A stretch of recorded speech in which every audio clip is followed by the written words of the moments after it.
소비자 물가 상승률이 1년 전보다 0.7% 올랐습니다. 소비 부진과 유가 하락세에 소비자 물가 상승률이 반년째 1%대를 밑돌고 있습니다. 한국전력이 여름철 전기료 누진제를 완화하는 대신에 내년부터는 전기 사용량이 적은 가구에 요금을 할인해주던 제도를 없애거나 줄이기로 했습니다. 비용을 충당하기 위한 고육지책인데 결국 전기를 적게 쓰는 가구의 요금을 올려서 많이 쓰는 가구를 지원해주는 게 아니냐는 지적이 나옵니다. 급식과 돌봄 등을 담당하는 학교 비정규직 노동자 5만여 명이 내일부터 사흘 동안 총파업에 들어갑니다. 교육당국은 당장 대체급식과 단축 수업 등 대안을 검토하고 있습니다. 서울 한강변 초고가 아파트인 갤러리아폴의 230가구의 올해 공시가격이 통째로 정정됐습니다. 층별 조망권을 고려하지 않으면서 공시가격 산정부터 적정성을 검토하는 과정까지 총체적인 부실로 드러났습니다. 이상 이 시각 주요 뉴스입니다.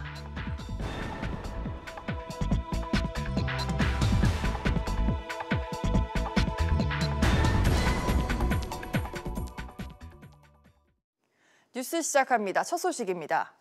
일본이 한국에 대한 경제보복 조치를 단행한 가운데 아베 신조 일본 총리는 이 조치가 세계무역기구 규칙에 맞는 것이라고 밝혔습니다. 취재기자 연결해서 자세한 내용 알아보겠습니다. 정윤영 기자. 네, 정윤영입니다. 정 기자, 아베 총리가 이번 경제보복 조치에 대해서 입장을 밝혔다고요? 네, 아베 총리는 오늘자 요미우리 신문과의 인터뷰에서 한국에 대한 반도체 소재 수출 규제 강화에 대해 세계무역기구의 규칙에 맞는 것이라고 말했습니다. 그러면서 국가와 국가의 신뢰관계로 행해온 조치를 수정한 것이라고 덧붙였습니다. 아베 총리의 이런 발언은 스스로 이번 조치가 한국 대법원의 강제징용 판결에 대한 후속 조치라는 것을 인정한 것으로 해석되고 있습니다. 네, 또 이번 일본의 이런 조치가 지난 5월에 이미 결정이 된 거다, 이런 보도도 있어요. 네, 요미우리 신문은 일본 정부가 그동안 한국 대법원의 강제징용 손해배상 판결과 관련해 다양한 대항 조치를 검토했고 지난 5월 중 최종안이 거의 굳어졌다고 보도했습니다. 이어 어떤 품목을 조치 대상으로 할지는 극히 일부 정부 관계자들이 정했다고 덧붙였습니다. 또 일본 정부가 일본에 오는 한국인에 대한 비자 발급 엄격화 등도 고려한 것으로 알려졌는데요. 마이니치 신문은 이번 규제가 관세 인상, 비자 발급 엄격화 등 다른 대항 조치 발동의 가능성이 높다는 것을 강조해 한국을 흔들려는 의도를 갖고 있다고 설명했습니다. SBS CNBC 정윤영입니다. 소비자 물가지수가 지난달까지 반년 동안 0%대 상승률을 기록했습니다. 저물가 기조가 장기화되고 있는 건데요. 취재기자 연결합니다. 정인아 기자. 정 기자, 지난달 소비자 물가지수 상승률 어떻게 나왔습니까? 네, 통계청이 발표한 6월 소비자 물가 동향을 보면 소비자 물가지수가 1년 전보다 0.7% 올라 6개월 연속 0%대를 기록했는데요. 이렇게 오랜 기간 물가가 1% 미만으로 오른 건 2015년에 10개월 연속 0%대를 기록한 이후 처음입니다. 일상생활에 자주 쓰이는 품목들을 계산한 생활 물가지수도 1년 전보다 0.8% 오르는 데 그치면서 1% 미만의 상승률을 기록했습니다. 네, 물가지수가 이렇게 낮게 나온 이유는 무엇입니까? 네, 서비스 물가 상승률의 둔화가 원인이었습니다. 지난달 서비스 물가 지수는 1년 전보다 1.0% 늘었지만 자세히 들여다보면 개인 서비스 물가만 1.9% 상승하고 집세와 공공 서비스는 각각 0.2%씩 줄어들었습니다. 통계청은 지난해보다 낮은 유류 가격과 내수 부진도 낮은 물가 상승률에 영향을 끼쳤다고 밝혔습니다. 상품 물가는 1년 전보다 0.4% 올랐는데요. 품목별로 보면 석유류 물가가 1년 전에 비해 3.2% 감소했고 농축산물은 1.8% 올랐습니다. 흔히 밥상 물가라고 불리는 신선식품 지수는 1년 전과 변동이 없는 것으로 나타났습니다. 지금까지 기획재정부에서 SBS CNBC 정인아입니다. 다음은 전기 요금 소식입니다. 한국전력이 내년 하반기부터는 전기를 적게 쓰는 가구의 할인 혜택을 줄이거나 아니면 아예 폐지하는 방안을 추진하겠다고 밝혔습니다.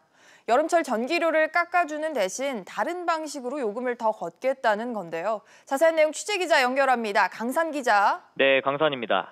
강 기자, 그러니까 한전이 내년부터는 전기요금을 더 올릴 계획이라고요? 네, 한전은 어제 전기요금 누진제 개편안 관련 사항을 공시하면서 내년 하반기 전기요금 개편 계획을 밝혔습니다. 개편안의 핵심은 월 전력 사용량이 200kWh 미만인 가구를 대상으로 4,000원까지 전기요금을 깎아주는 필수 사용량 보장 공제 제도를 축소하거나 폐지하겠다는 내용인데요. 지난해 전체 가구의 절반가량인 958만 가구가 이 제도로 할인 혜택을 받는데 총 할인 금액은 4천억 원에 육박합니다. 한전은 이 같은 내용의 전기요금 개편안을 오는 11월 말까지 마련하고 내년 6월까지 정부 인가를 받을 계획이라고 밝혔습니다. 네, 이렇게 하면 실제로는 전기료를 더 거둘 수 있게 되는 거죠? 앞서 전기요금 누진제 민관 TF는 7, 8월 여름철에만 누진 구간을 확대해 요금 부담을 덜어주는 안을 최종 권고안으로 확정했는데요. 개편안대로라면 지난해 기준 전국 1,629만 가구가 전기요금을 월 평균 1,142원씩 할인받게 되는데요. 이로 인해 한전이 부담해야 할 비용은 3천억 원에 달하는데 필수 사용량 보장 공제가 폐지되면 손실을 보전할 수 있게 됩니다. 전해드린 대로 지난해 보장 공제를 통해 4천억 원 가깝게 할인해줬으니까 폐지하게 되면 누진제 완화에 따른 손실을 메우고도 남게 되는 셈입니다. 한전은 지난해 12월부터 산업통상자원부와 요금체계 개편안을 논의해왔다고 밝혔습니다. 지금까지 SBS CNBC 강산입니다. 공공부문 비정규직이 급여 인상을 요구하면서 사상 처음으로 파업을 벌일 예정입니다. 정부가 대책을 세우고는 있지만 당장 학교 급식 대란이 우려가 되는데요. 취재기자 연결합니다. 김현우 기자. 네, 김현우입니다. 김 기자, 우선 이거부터 짚어보죠. 공공부문 비정규직들이 파업을 벌이는 이유는 뭡니까? 네, 학교 비정규직 연대회의 등 공공부문 비정규직 노조는 내일부터 사흘 동안 파업에 돌입하겠다고 밝혔습니다. 이들은 고된 업무에 비해 적은 임금을 받고 있다며 기본급 6% 인상, 정규직 수당과 차별 철폐를 교육당국에 요구했는데요. 하지만 교육당국은 기본급 1.8% 인상을 제시해 교섭은 결렬됐고 노조는 어제 청와대 앞에서 파업을 예고했습니다. 파업이 벌어지면 사상 첫 공공부문 비정규직 파업으로 기록됩니다. 네, 파업이 실제로 시작이 되면 좀 어떤 불편이 있을까요? 네, 학교 급식과 돌봄 서비스 등이 중단되는 대란이 예상됩니다. 파업에 참여할 것으로 예상되는 공공부문 비정규직 10만 명 중 학교 비정규직 노동자가 60%를 넘습니다. 그래서 국공립 초중고등학교 3곳 중 한 곳은 급식 대란이 발생한다는 분석도 나오고 있습니다. 그렇군요. 우리 정부 당국은 좀 대책이 있습니까? 교육부 등은 파업 미참여 인원을 최대한 활용해 불편을 최소화할 방침입니다.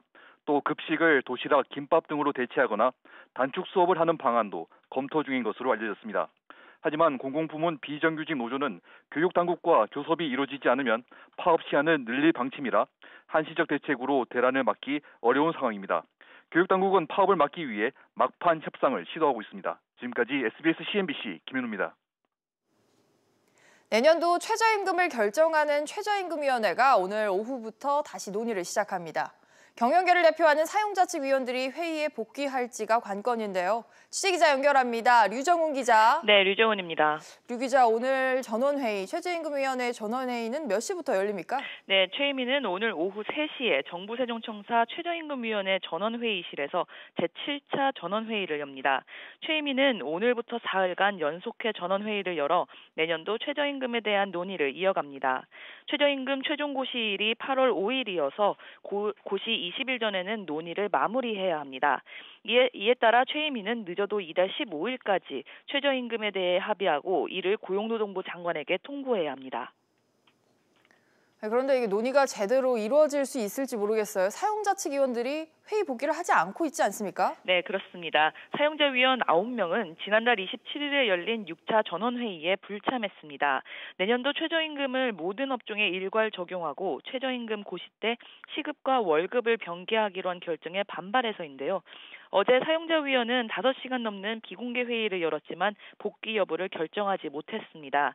최저임금법상 노사 공익위원은 각각 3분의 1 이상이 참석해야 의결이 가능한데요. 2회 이상 출석 요구를 받고도 출석하지 않으면 나머지 위원들이 최저임금을 의결할 수 있어 사용자 위원들 역시도 불참에 대한 부담을 지고 있습니다. 사용자 위원은 오늘 오전 중으로 전체 불참 혹은 일부만 참석을 두고 의사결정을 내리기로 했습니다. SBS CNBC 류정훈입니다. 네, 어제부터 특례 제외 업종에 속하는 300인 이상 사업장도 근로시간 단축을 시작을 했는데요. 일부 사업장들은 근로시간 단축으로 어려움을 겪고 있다면서 대안을 마련해달라고 주장하고 있습니다. 어떤 얘기인지 취재기자 연결합니다. 오정인 기자. 네, 오정인입니다. 오 기자, 재계가 근로시간 단축과 관련한 보완 입법을 요구하고 나섰다고요?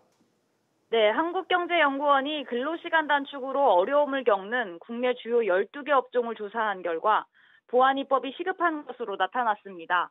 재계는 탄력적 근로시간제 기간을 1년으로, 선택적 근로시간제 기간을 6개월 이상으로 연장하고 인가 연장 근로 대상도 확대해야 한다고 주장했습니다.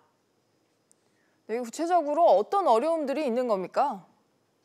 네, 예를 들어 신제품을 개발하는 경우 기획에서부터 양산까지 수개월 집중 근무가 필요한데요.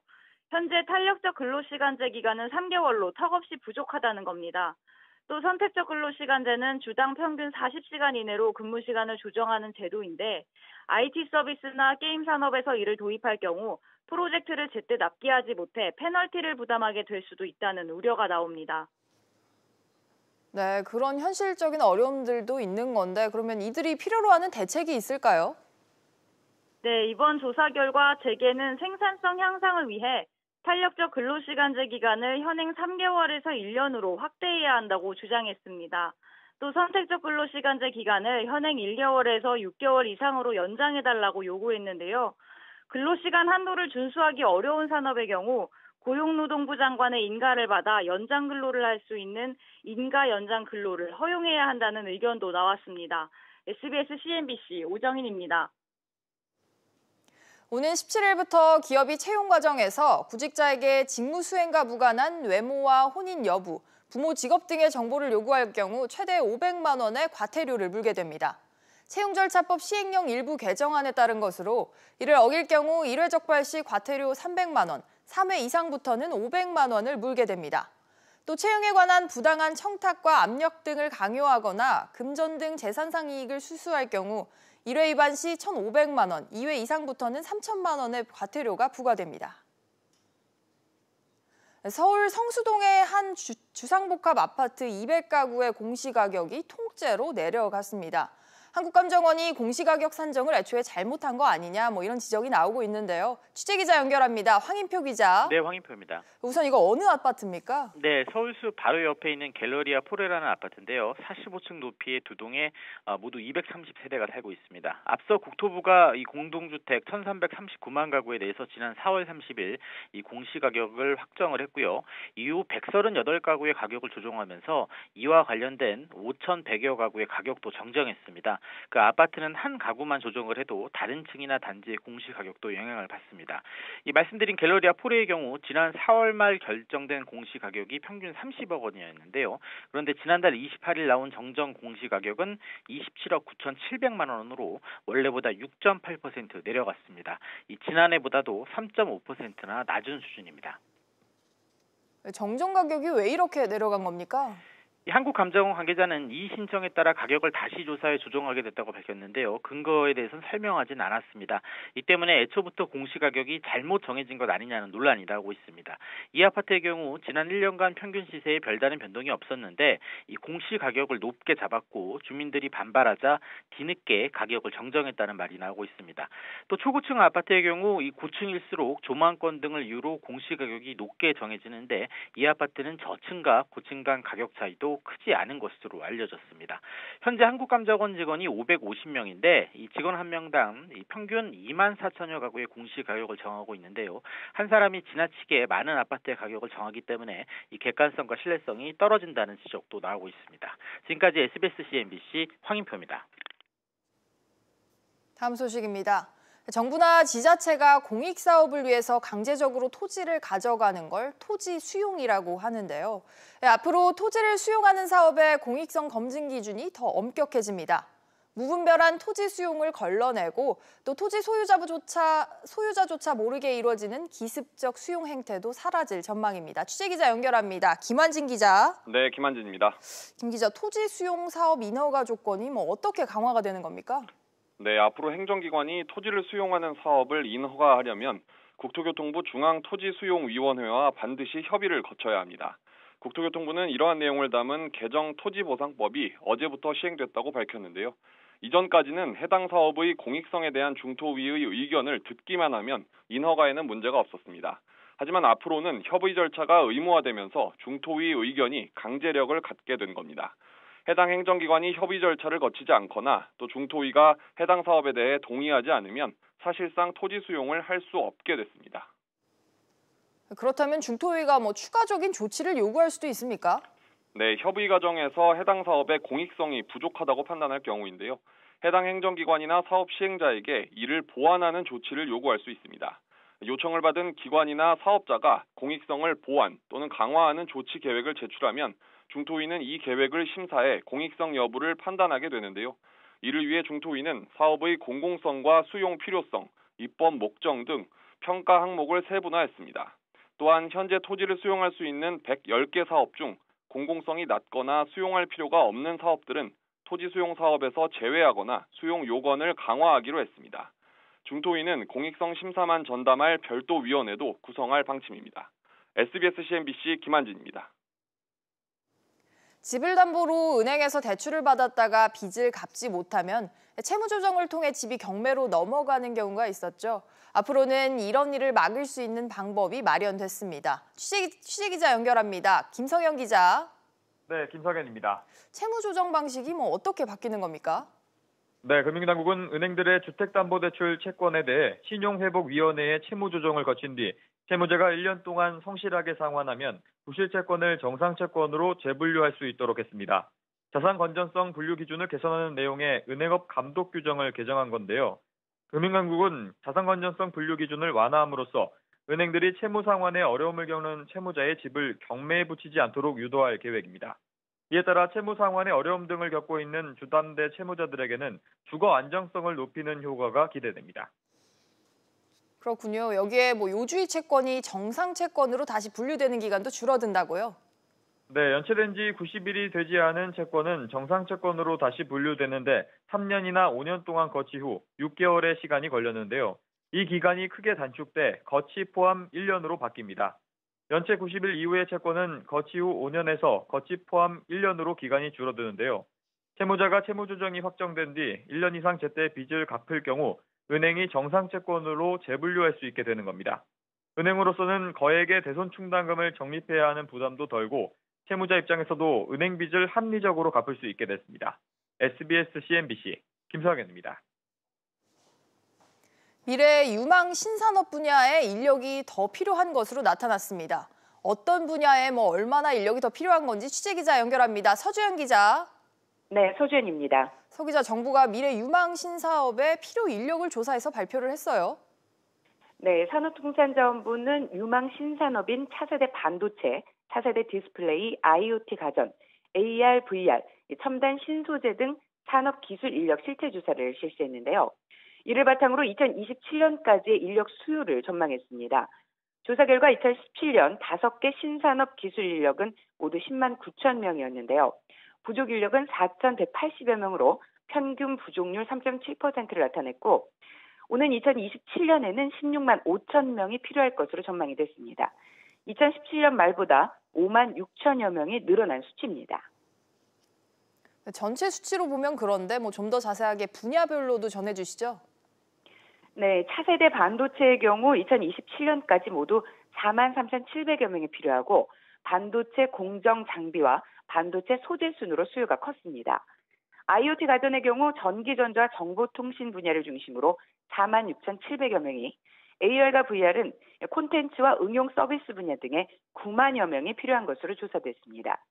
첨단 신소재의 경우 2027년까지 첨단 화학과 신금속 등의 분야를 중심으로 4만 4천여 명의 인력 수요가 있는 것으로 나타났습니다. 네, 그러면 정부가 부족 인력에 대해서 대응은 어떻게 하고 있습니까? 네, 일단 정부는 이런 인력 수요 대응을 위해서 석박사급 인력 양성을 추진 중에 있습니다. 또 수요와 공급의 불일치를 해소하기 위해서 직업 능력 개발이나 대학 정원 정책, 교육과정 등의 인력 수요 조사가 반영되도록 고용부, 교육부 등 관계부처 간 협업을 강화해 나갈 계획입니다. SBS CNBC 서주현입니다.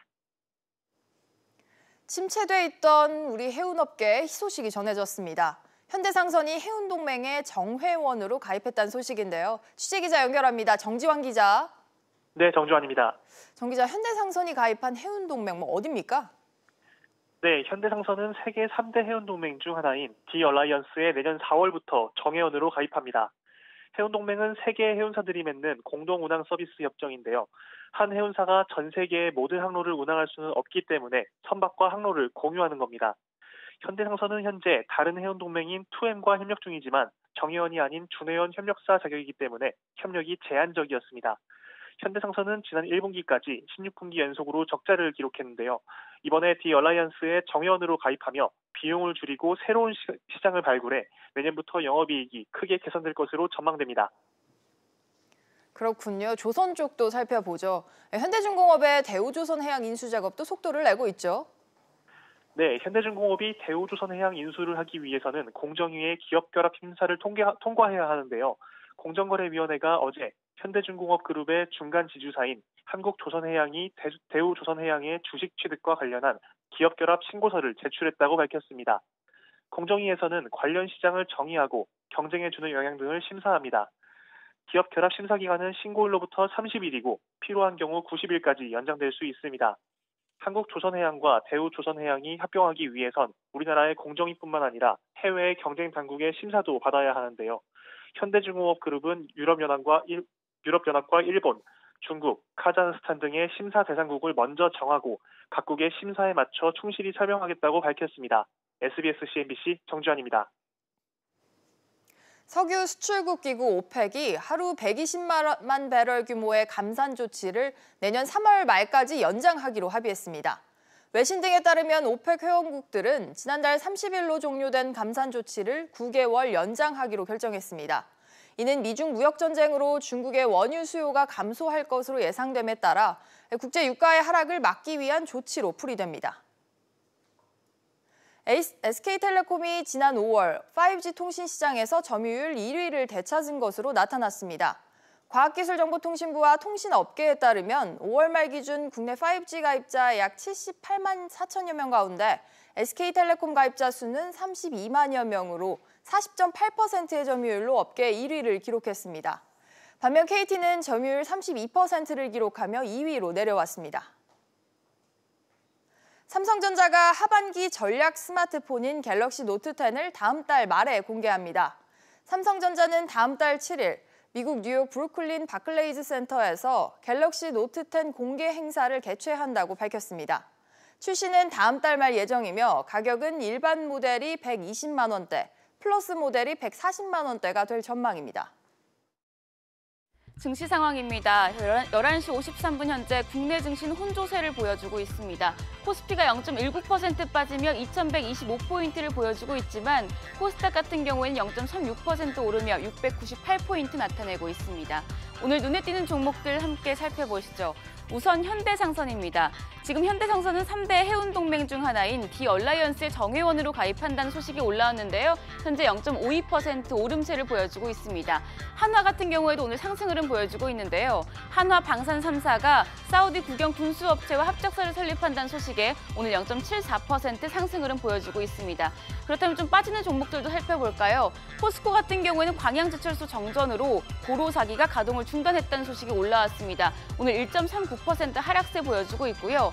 쌍용차 역시 판매 부진으로 생산 중단을 결정했다는 소식이 올라오면서 3.4% 하락세 보여주고 있습니다. 마지막으로 한국조선해양입니다. 현대중공업이 대우조선해양 인수를 위한 핵심 절차인 기업 결함을 신청했다는 소식이 올라왔는데요. 현재 보합권에서 거래되며 11만 9천 원에 거래되고 있습니다. 지금까지 증시 상황이었습니다.